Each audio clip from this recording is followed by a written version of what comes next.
Welcome to today's Explainer. I am so absolutely thrilled you're here with us. You know, learning a new language, well, it can definitely feel like you're trying to scale a massive mountain, right? But today, we're just going to focus on the base camp, which is mastering English greetings. Because, let's be real here, getting stuck right after saying hello is pretty much a universally awkward experience.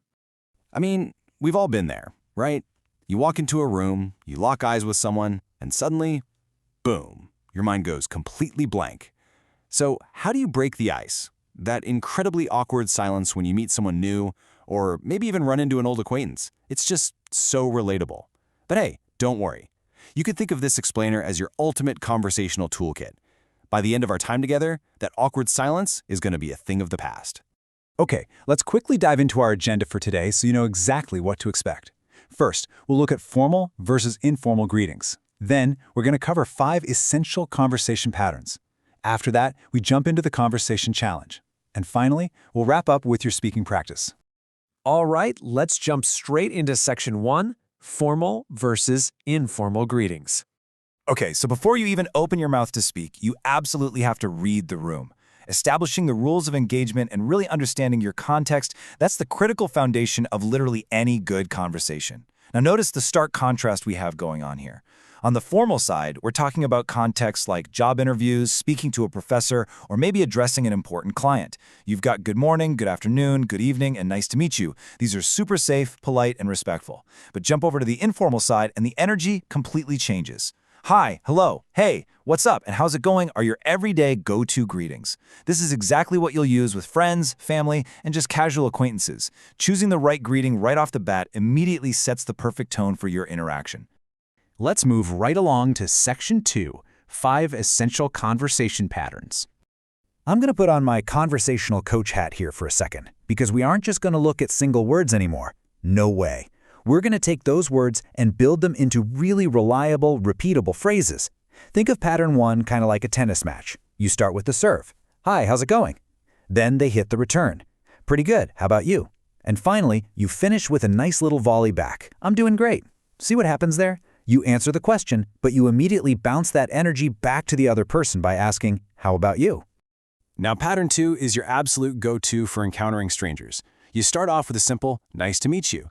But notice how the verb shifts just slightly in the response to nice meeting you. And then finally, to wrap the whole thing up, it was nice meeting you. It is a super subtle shift going from meet to meeting. But honestly, mastering this specific flow for when you shake hands and politely wrap up an introduction, it makes you sound incredibly natural. All right, moving on to pattern 3. How have you been? Followed by the response, I've been great. I want you to imagine this little micro-narrative. You're walking through the grocery store, you turn the corner, and boom, you bump right into a friend you literally haven't seen in 6 months. In that situation, you wouldn't just say, how are you? No, you'd say, how have you been? Because you are specifically asking about all that time that has passed since you last saw them. And hey, you don't always have to pretend everything in life is totally perfect. If someone hits you with a, how have you been, you have alternative responses. You could say something like, I've been busy, or maybe I've been doing well. These responses are great because they let you be honest about what's actually going on in your life, while still perfectly matching the grammatical pattern of the initial greeting. Okay, swinging into pattern 4, we have the highly informal, classic, what's up? If somebody asks you this, what they're generally asking is what you are doing right at this exact moment. So, naturally, your alternative responses are going to be based on your current activities. Stuff like, nothing much, just relaxing, or just working. It's casual, it's really quick, and it is just an incredibly common way to greet a close friend. Now let's look at how this builds into pattern 5, which is literally designed specifically for reconnecting after a long period of time. Someone greets you with an enthusiastic, long time no see. You validate that by saying, yeah, it's been a while, and then you finalize that warm connection with, great to see you again. It just has this wonderful, friendly flow to it that immediately acknowledges the time that's passed, totally bypassing any potential awkwardness. And that brings us to Section 3, the conversation challenge. Let's speed things up to a more natural conversational pace here. We're going to bring in our characters, Allie and Sarah, to snap all these puzzle pieces together for us. So Allie starts off with, hey, long time no see. And Sarah replies, yeah, it's been a while. How have you been? Look at that. Right out of the gate, they are actively combining pattern 5 to acknowledge the time that's passed with pattern 3 to ask for a little life update. It just sounds completely natural. Then Ollie answers the prompt saying, "I've been great." But look closely at what Sarah does next. She says, "Nice to hear that. How's it going?" She flawlessly pivots right into pattern 1. By asking how's it going, she creates this amazing dynamic back and forth that really keeps the conversation moving forward. Absolutely no awkward pauses here whatsoever. And here is that conversational tennis match rallying perfectly in real time. Ali hits the ball right back. "Pretty good. How about you?" And Sarah confidently returns it. "I'm doing well." They are successfully exchanging responses back and forth, utilizing the exact conversational tools we just outlined. Pretty cool, right? Now, Ali wants to dig just a little bit deeper into Sarah's everyday life. So he brings in a slight variation of pattern 4. He asks, "What's up these days?" Sarah integrates her current activity into the flow effortlessly, replying, "Nothing much, just studying." It is just incredibly smooth.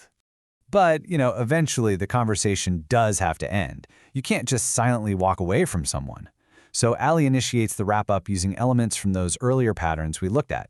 "Great to see you again." And Sarah signs off politely with, "Nice to see you too." And there you have it, a complete, super friendly, and structurally perfect English conversation from start to finish. Which leads us perfectly into section 4, your speaking practice. Because look, watching Ali and Sarah do this is great and all, but just passively watching isn't going to make you fluent. The ultimate goal here is for you to really cement this knowledge deep into your brain. So I am directly challenging you right now. Take a look at that dialogue from Ali and Sarah we just went through, and I want you to read it out loud 3 times. Really. Don't just read it quietly in your head. Actually use your voice. Speak the words aloud. Try to feel the rhythm and the bounce of those patterns. Trust me, this is exactly how you turn theory into actual muscle memory. So, the absolutely crucial point to take away from all this is mastering these 5 foundations. Number 1, how's it going? Number 2, nice to meet you. Number 3, how have you been? Number 4, what's up? And number 5, long time no see. Seriously, if you can just memorize these 5 specific prompts, you are going to be able to navigate almost any basic greeting scenario in the entire English language. Which brings us to the very end of our explainer today, and leaves me with one final, very important question for you. Who are you going to use these new greetings with first? Think about it. Maybe a friend, a coworker, or just someone you haven't seen in a while. You've got the tools, you've got the structure, and now you are absolutely ready to speak. Thank you so much for joining me to master these patterns, and I'll definitely catch you in our next explainer.